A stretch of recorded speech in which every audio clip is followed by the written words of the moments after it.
os fundamentos da teologia reformada, novamente, elas giram em torno principalmente desses 3 pontos. Claro, podem existir outros, né? Mas principalmente desses 3 pontos.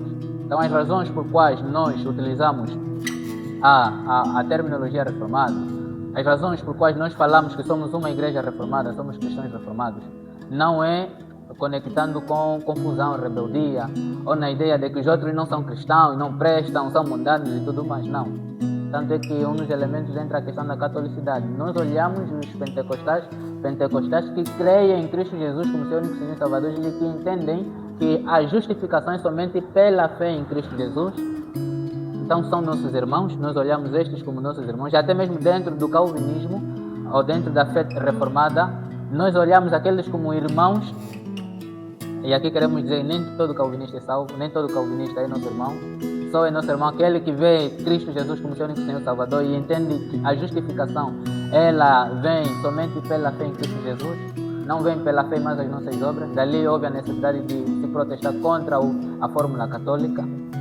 Então, neste sentido, a teologia reformada ela não deve ser associada à confusão, à rebeldia, a algo do tipo menos espiritual, conforme muitos pentecostais alegam ou dizem que esses que se identificam como reformados são menos espirituais ou apelam muito ao estudo, menos à oração e tudo mais. Muito pelo contrário, a teologia reformada não é antônimo à espiritualidade, não é contrária à espiritualidade, mas muito pelo contrário, ela é um apelo à verdadeira espiritualidade.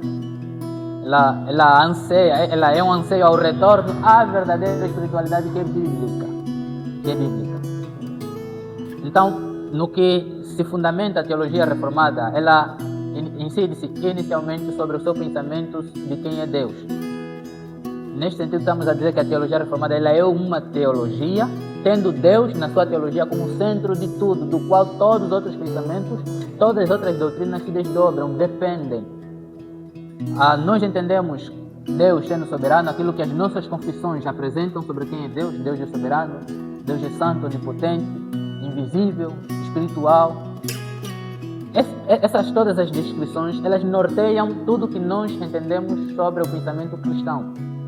Neste sentido, queremos dizer que Deus é eterno, é soberano em todos os aspectos da vida humana, em todos os aspectos do universo. Deus é eterno em relação a tudo.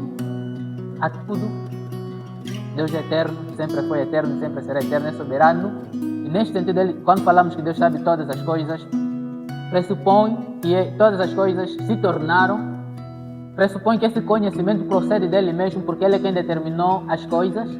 Ou seja, Deus é quem fez as coisas que ele conhece. As coisas que acontecem, o conhecimento de Deus, o conhecimento em si dentro do sistema reformado, o conhecimento que Deus tem não é um conhecimento à parte que Deus descobriu, mas é um conhecimento que depende dele, porque ele é quem tornou conhecimento. Então, vejam como a doutrina de Deus dentro do sistema reformado se distingue de outros sistemas que inicialmente podem apresentar as mesmas descrições sobre Deus. Na questão também da soberania, dentro ainda da primeira classificação que nós aqui apresentamos. E a segunda é sobre a catolicidade, de que quando nos identificamos como reformados, não queremos aqui olhar outros grupos como mundanos, como rebeldes e tantas outras classificações negativas, mas queremos olhá-los como irmãos, porque todos nós abraçamos a mesma fé, no caso propagada pelos primeiros pais, pelos apóstolos e pelos nossos primeiros pais, que existe uma fé dentro universal que foi ensinada muito antes até mesmo da reforma ser instituída. Essa fé insere-se nas doutrinas principais da fé cristã. E finalmente, o que vai distinguir a teologia reformada de outras teologias é o facto de ela ser reformada, ou seja, conectando aqui com as doutrinas redescobertas pelos reformados do século XVI a século XVII, 16 a 17. No caso, as doutrinas propagadas nas confissões de fé, nas nossas confissões, no caso a confissão de Eudeberg, de Sínode de Dort, de Westminster. Também no caso aqui queremos falar sobre as doutrinas da graça, no caso, sola Scriptura, sola Gratia, sola Deo Gloria, solus Christus, sola Fide, completei?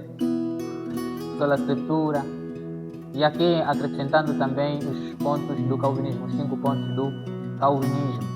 A graça irresistível, deprovação total, seção 2, a eleição incondicional, a perseverança dos santos e finalmente a expiação limitada. Então é sobre isso pelo qual a teologia reformada se sustenta. Não é um bicho de 7 cabeças novamente, mas quando falamos da teologia reformada praticamente gira nesses termos que nós aqui mencionamos.